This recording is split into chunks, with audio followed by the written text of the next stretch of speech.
get back to our top story of the morning. That's Saudi Arabia now reportedly preparing to admit that Washington Post columnist Jamal Khashoggi was killed during an interrogation. We bring in foreign policy expert Michael Szanto to kind of unpack all of this. Michael, thank you for joining us. One important story today. You're very welcome. Yeah, what are the consequences here for Saudi Arabia and for the United States and our relationship that the Trump administration has been working to improve? Well, Saudi Arabia is one of our oldest allies in the Middle East, one of our most important. The consequences are quite bad. Saudi Arabia is important enough in terms of strategic significance that we do probably need to give an out to them.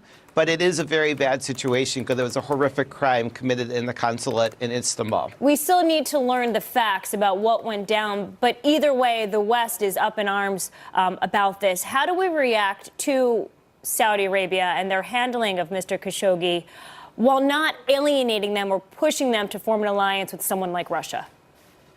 Well, that's exactly right. We don't want to push them to form an alliance with Russia. That's exactly right. Well, we have to do a balance here. If we let them off the hook, that sends a terrible message to the rest of the world, including Russia, that is waging war against Western institutions like the media and is committing assassinations. But on the other hand, we don't want to just throw away the alliance at this point, even though this was a horrific crime. So we need a balance. However, we need to put the Saudi government on notice that if this ever happens again, unfortunately, that would be the end of our alliance, because this is horrific. Mm-hmm. This is a murder of a Washington Post columnist who's actually an American resident. At a Saudi consulate in Turkey, and now we have Pastor Brunson released by Turkey. How does that change the dynamic of the relations we're seeing in the Middle East? Well, you know, Erdogan is not a reliable ally either, and that's actually what makes the situation even more complicated. Turkey and Saudi Arabia for many decades were very, very reliable allies. Turkey is a member of NATO, and Erdogan is an authoritarian demagogue who is also, to a certain extent, Islamist. And in fact, in recent years, it was the Saudis who were more reliable allies. So it's kind of a mess.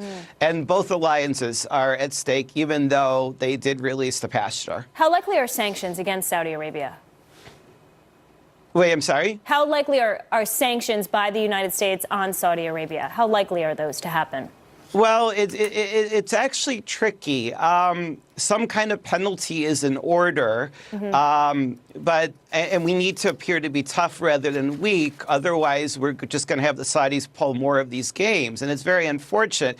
You know, the Saudis paid for Desert Storm to a large extent. They have funded many things that have shown them to be reliable allies in supporting our global objectives. And they've warned of severe consequences if we do impose sanctions, and they can always weaponize oil in response, right, Michael? I'm not certain about that because they are dependent on oil exports to keep their economy going. Obviously, after the Yom Kippur War in 1973, they did attempt to weaponize oil to the detriment of the West, the United States economy. If they pull that again, even though I hate to say this because they are longtime allies, it could undermine their position in the oil industry. And today, the U.S. is a very, very large producer of oil. So we're not particularly dependent on Saudi oil. So I think that would be a terrible mistake for them if they try to weaponize oil. It is tricky right now, this foreign policy debacle that we are in, as we try to learn the facts of what went down with that journalist. Michael, thank you for your perspective this morning. You're very welcome. Sure.